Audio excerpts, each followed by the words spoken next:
Orang jual nasi goreng untuk mendapatkan sesuap nasi, ngapain dia jual lagi kalau dia udah punya sesuap nasi? Capek. Orang jual nasi goreng kan buat mendapatkan sesuap nasi. Kenapa jual nasi? Kan udah punya nasi. Tapi ya, kan ada orang ciptain lampu. Terus kan kalau sekarang tuh ibaratnya lampu tuh kayak mereknya banyak gitu kan, kayak ibaratnya lampu Tapi ya kamar. guys, kalau misalkan orang nggak menciptakan monitor, CPU terus nggak menciptakan keyboard, mic, siapa yang menciptakan monitor? Oh,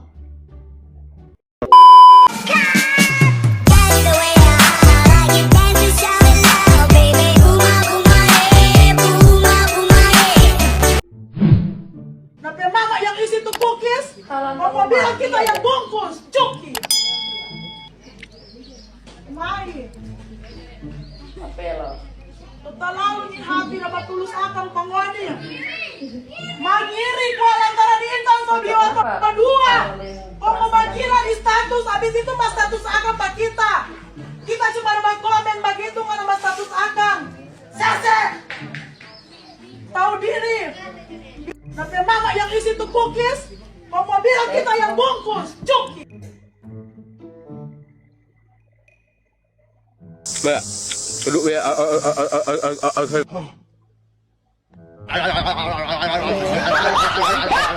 Mbak, duduk ya.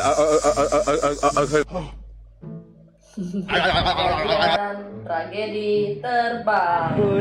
aduh takut nggak mau jumpscare tuh. Prepare to be satisfied. Okay, I love to be satisfied. Oh, is this one of those where you stay in the lines? Oh yeah?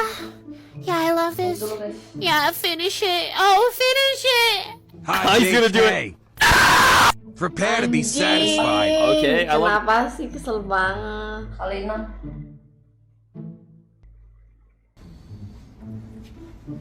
Cewek, pinjem dong bajunya. Lupain bapaknya lu.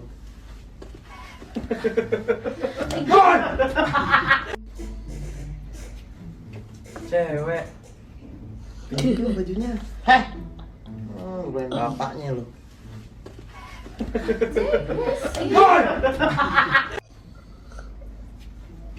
Cewek, pinjem dong bajunya. Lupain bapaknya lu.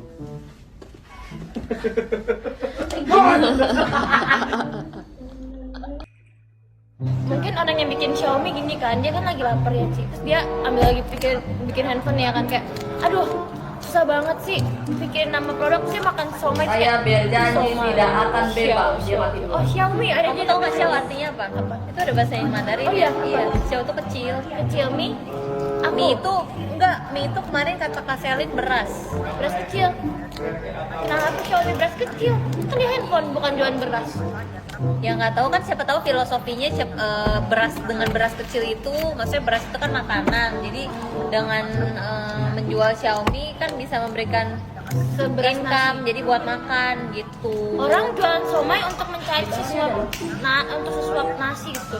Orang jual nasi goreng untuk mendapatkan sesuap nasi, ngapain dia jualan lagi kalau dia udah punya sesuap nasi? All my friends are toxic, all ambitionless, so rude and always negative. I need new friends, but it's not. Bukan nggak gitu filosofinya.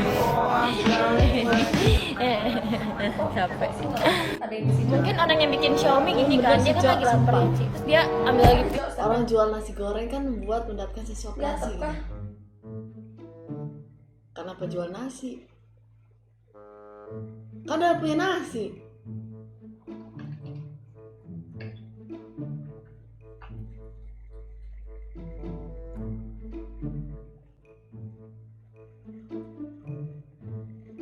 Ya mungkin kan penjual nasi goreng pengen beli barang lain kan, bukan nasi aja. Ya nggak sih? Tapi kan mereka butuhin pasti kayak kebutuhan makanan gitu, kebutuhan sehari-hari, bukannya kayak kita yang mau shopping ini itu gitu. Jadi ikutan mikir.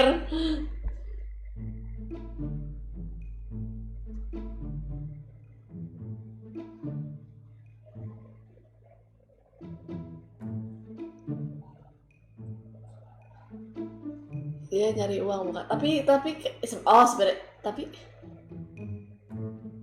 tau lah.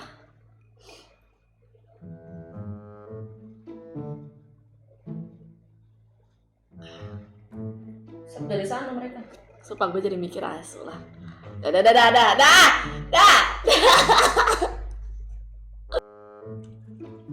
Saya gigit tidak.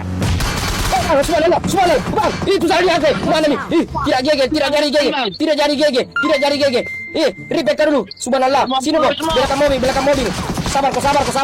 Pegang, jangan lepaski. Kau lepas, ku cemedong kau bang. Sabar kau limbat, jangan lepaski. Jangan kau macam-macam. Ku tembak kau bang. Sabar kau bang. Paning bang, satu kali lagi bang. Sini bang, jangan lepaski bang. 3 kali mini, subhanallah. Sabar kau bang. Pegang dulu bang, jangan kau lepaski. Yo, sabar kau, jangan lepaski. Sabar kau. Semo dulu. Ini Samoy. Aduh, bodoh lagi. Sabar kau bang. Makasih Elmi. Astaga, darah aku. Sabar kau bang. Orang Jepang. Tulisan Jepang itu di laut. Jago kayaknya itu. Dari kiri orang. Saya gigit. Kadang tuh orang yang hujat itu mereka tuh kayak cuma ngelihat ketika ada performnya aja, nggak ngelihat ketika ya posisi yang kayak mereka lagi juara, mereka pernah juara kayak gitu. Yang ngerti nggak sih? Kayak cuma dilihatnya yang buruk-buruknya aja, tapi yang maksudnya udah ngebawa nama Indonesia ke dunia, tapi itu tuh nggak dilihat gitu. Kayak jatuhnya kayak RA sekarang mereka mungkin sempet lagi ada perform, terus mereka cuma kayak yang hit mereka tuh cuma ngelihatnya pas mereka lagi ada perform aja gitu, gak ngeliat mereka perjuangannya mereka kayak gimana. Kalian lihat deh perjuangan mereka buat dari PMLID buat lolos ke saya tuh setry hard apa, maksudnya alhamdulillah masih rezeki mereka yang tadinya mereka kayak ya udah yang penting kita main maksimal, terus akhirnya mereka ngebuktiin bisa lolos ke saya. Terus di Liga saya mereka sempat ada perform juga, terus ya udah dihujat-hujat lagi, terus mereka tetap berusaha maksudnya bawa nama Indonesia juga Indonesia terus ke dunia. Alhamdulillahnya lolos ke PMGC, mereka buktiin di Grand Final. Terus dari di Grand Final lolos ke PMGC, di PMGC mungkin sekarang mereka lagi underperform, tapi nggak mungkin sekarang juga, bisa aja sekarang mereka langsung mainnya perform banget gitu. Terus ya udah, terus tiba-tiba hilang aja tuh yang ngehujat-hujat. Bukan sebenarnya kalau ekspektasi pada terlalu tinggi sebenarnya bukan, iya sih bisa dibilang kayak gitu. Cuma pasti kan semua orang itu pasti ada saatnya ada performnya ya. Kayak misalkan kemarin kan Ace sempet di 2 turnamen itu kita lagi kurang maksimal lah mainnya, maksudnya setelah liburan kita maksudnya kayak baru mulai scrim, terus dari baru scrim 2 minggu kita langsung ada turnamen besar itu yang lumayan lama ya, 3 hari deh kalau nggak salah. Itu ya kita sempat kita underperform gitu. Nah tapi maksudnya ya dari situ kita belajar apa aja kesalahan kita. Nah di 2 turnamen itu, sebelum kita turnamen kemarin itu kita ada eval dulu sama coach kita, sama Kak Jeff, yaitu ya dikasih tahu aja apa aja kesalahannya. Biasanya miss kita tuh apa, kita kurang info, kita kurang komit, kadang kita ada musuh dekat, kita terlalu mikirin musuh-musuh yang jauh yang nggak bisa dikenokin gitu deh. Maksudnya kayak kesalahan kita di situ. Tapi ketika perform ya udah, yang ngehujat tuh kayak tiba-tiba ngilang aja gitu.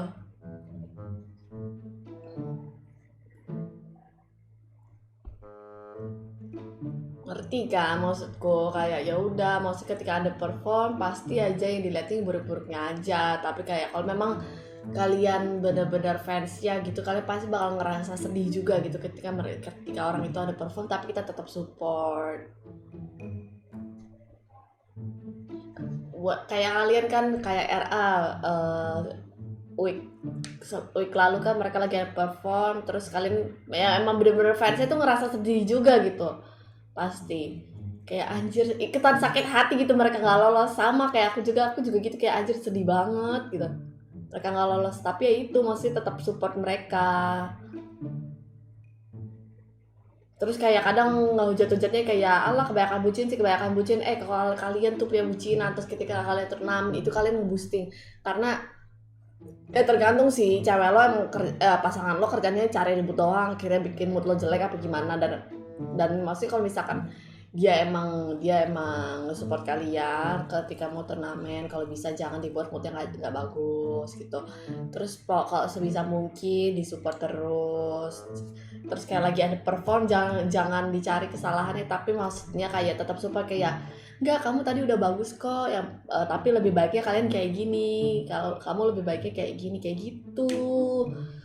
Karena kehidupan kita pun kadang tuh bosen guys main PUBG terus. Masa hidup kita 24 jam gitu, 24/7 kita main PUBG doang gitu. Hidup kita cuma untuk game aja gitu. Kita kan punya kehidupan lain ya. Maksudnya ketika kita lagi nggak turnamen, kita ada waktu free, kita lebih pilih buat jalan-jalan, ketemu orang-orang di sekitar kita, ketemu orang-orang yang kangen sama kita gitu. Dan kita kangen sama orang itu ya, kita lebih baik kadang ketemu sama itu, karena maksudnya itu nge-boosting mood kita juga gitu. Kayak di saat lagi mumet main PUBG, lagi mumet turnamen, ya kita pengennya ketemu teman-teman, ketemu pacar, ketemu keluarga, kayak gitu guys.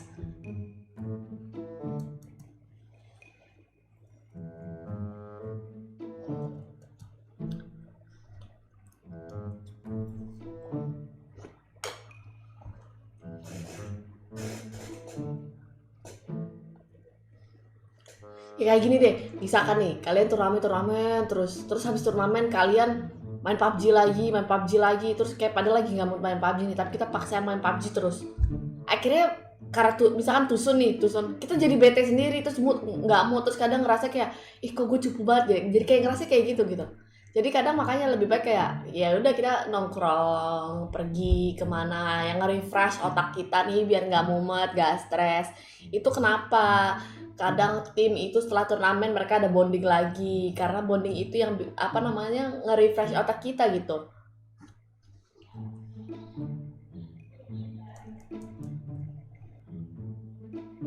Biasanya kan kalau di dunia ini tuh ada orang yang pinter banget, jenius banget, sama ada orang yang pinter aja. Nah, kalau orang yang jenius itu menciptakan kayak lampu, handphone, apalagi rumah. Tapi kalau misalkan semua orang di dunia dari zaman dulu tuh kayak aku, pasti gak akan ada handphone, gak akan ada lampu. Ya gak sih guys? Kayak kok bisa sih orang berpikiran membuat lampu gitu? Kayak aku mikir, orang itu kepikiran dari mana buat bikin lampu? Kayak kok orang bisa menciptakan listrik apa itu? Pusing ya kan? Tapi ya, kan ada orang ciptain lampu. Terus kan kalau sekarang tuh ibaratnya lampu tuh kayak mereknya banyak gitu kan, kayak ibaratnya lampu Tapi ya kamar. guys, kalau misalkan orang nggak menciptakan monitor, CPU terus nggak menciptakan keyboard, mic, kan aku nggak mungkin live nih. Siapa yang yang ciptain monitor siapa, Cok? Ada nggak sih? Coba kita google. Siapa yang menciptakan monitor? Isaac Newton. Iya kah? Yang menciptakan monitor, Cok.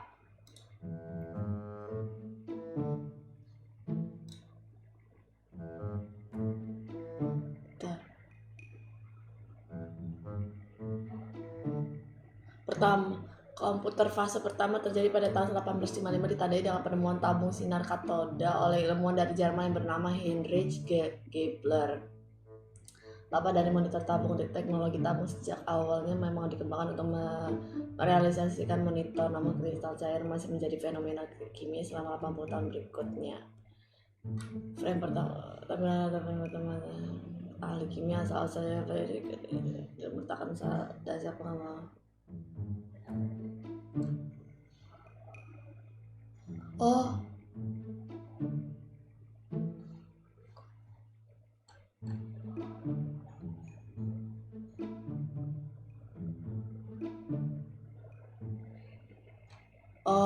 monitor pertama kali itu masih monitor tabung guys. Jadi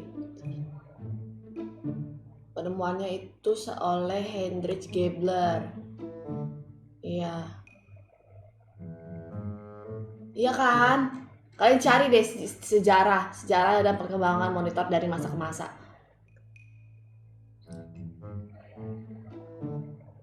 Terus habis itu fase keduanya dari tahap pengembangan monitor itu sampai menganggap bahwa Carl Ferdinand Braun sebagai penemu tabung sinyal kato, dan sebenarnya ia merupakan pembuat aplikasi pertama untuk tabung, yaitu osiloskop pada tahun 1897. Perangkat ini menjadi basis pengembangan perangkat lain seperti televisi. Pada tahun yang sama, Joseph John Thomson menemukan elektron yang mempercepat pengembangan teknik tabung.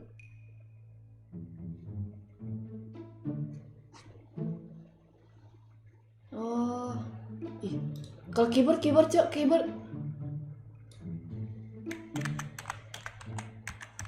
Bayangin deh, di dunia ini gak ada keyboard. Gimana cara kalian ngetik? Ya kan? Keyboard. Ngetik keyboard di HP juga. Siapa?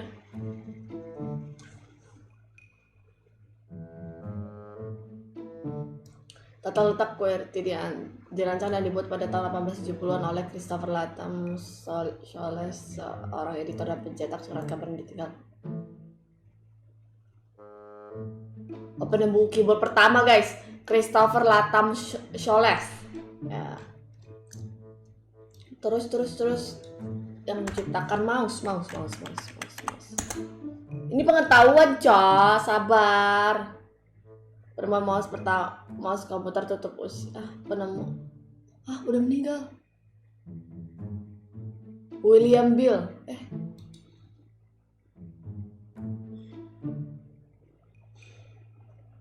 Apa sih iklannya banyak banget deh. Salah satu penemu mouse komputer William Bill English tutup usia pada kok gue baca beritanya.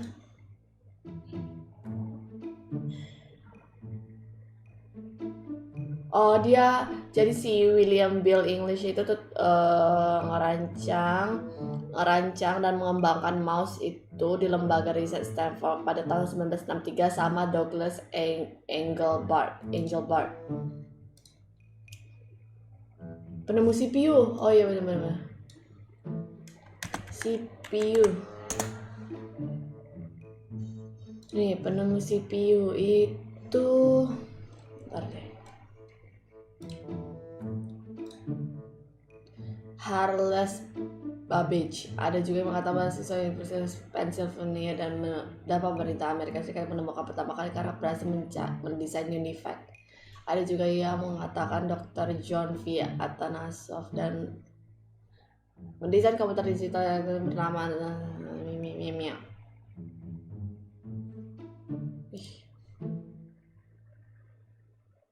Kok kalian jadi nyuruh aku sih?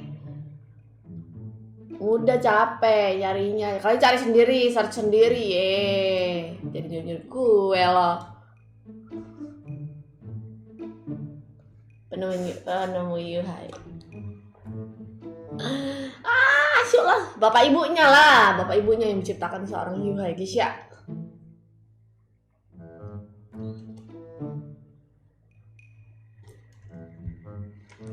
Ini cewek bikin gue mikir nih. Macem nih. Aja tuh udah banyak banget merek yang perusahaan-perusahaan bikin gitu. Apakah perusahaan pertama gak marah? Kayak ada yang ngikutin bikin lampu juga kayak, hey kamu plagiat, ini lampu saya yang buat duluan. Pasti kan mikir. It's you, yeah, boy, the one who showed me now and